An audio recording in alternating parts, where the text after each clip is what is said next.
Assalamualaikum warahmatullahi wabarakatuh.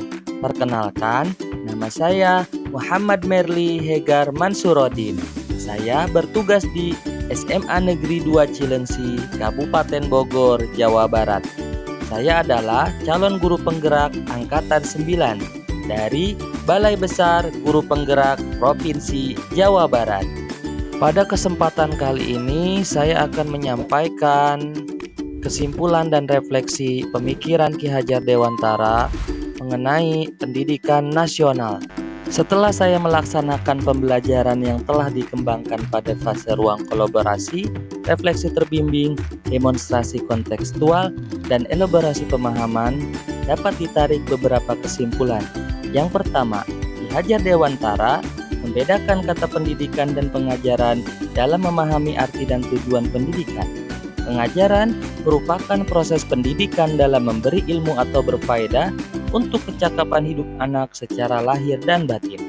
Pendidikan adalah memberi tuntunan terhadap segala kekuatan kodrat yang dimiliki anak agar ia mampu mencapai keselamatan dan kebahagiaan yang setinggi-tingginya, baik sebagai seorang manusia maupun sebagai anggota masyarakat.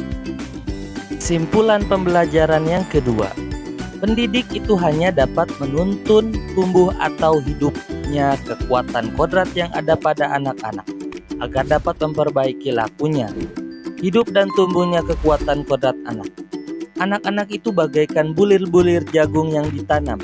Bila biji jagung ditempatkan di tanah yang subur dengan mendapatkan sinar matahari dan pengairan yang baik, maka meskipun biji jagung adalah bibit jagung yang kurang baik, dapat tumbuh dengan baik karena perhatian dan perawatan dari petani. Kesimpulan pembelajaran yang ketiga, Ki Hajar Dewantara menekankan kepada para pendidik untuk mencapai kodrat alam dan kodrat zaman pada peserta didik pada 3 asas trikon. Asas kontinu, pendidik harus menuntun peserta didik melakukan pengembangan secara berkesinambungan.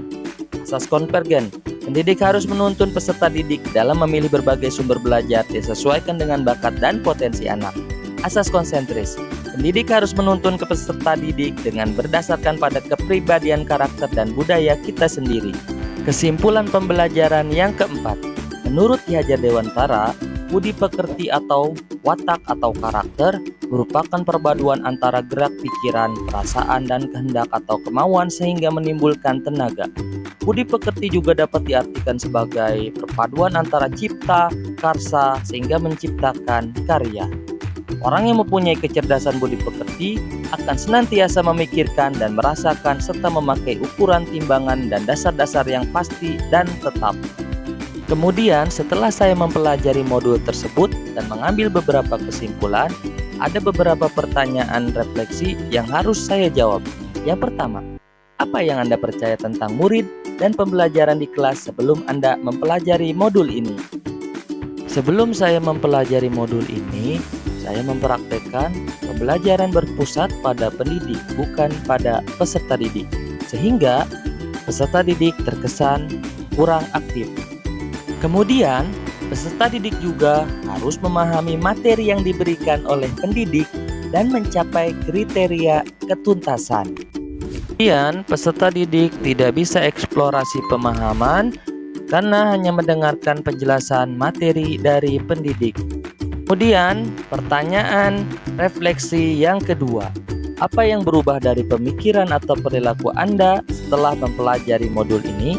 Setelah saya mempelajari modul ini, apa yang berubah dari pemikiran dan perilaku saya terkait konsep pemikiran Ki Hajar Dewantara? Yang pertama, peserta didik tumbuh dalam kodratnya masing-masing. Pendidik hanya menuntun tumbuh kembangnya peserta didik sesuai dengan kodratnya. Pemikiran dan perilaku yang mengubah saya. Yang kedua, pendidik lebih bijak dalam memilih bahan ajar untuk peserta didik dan dapat mengambil praktik baik dari kebudayaan lain dengan tetap mengutamakan kelestarian kebudayaan kita sendiri. Pemikiran atau perilaku yang mengubah saya pada kali ini, pendidik lebih memahami makna ingarso sing tulodo, di depan memberi contoh, ing madya mangun karso, di tengah memberikan motivasi, Tutwuri Handayani di belakang memberikan dorongan. Pemikiran atau perilaku yang terakhir, pendidik lebih memahami bahwa pembelajaran harus menyenangkan dan harus berpihak pada siswa agar mereka lebih diakui dan dihargai, yang akan memberikan dampak positif sesuai dengan kodratnya masing-masing. Kemudian pertanyaan refleksi yang terakhir, apa yang dapat segera Anda terapkan lebih baik agar kelas Anda mencerminkan pemikiran Ki Hajar Dewantara?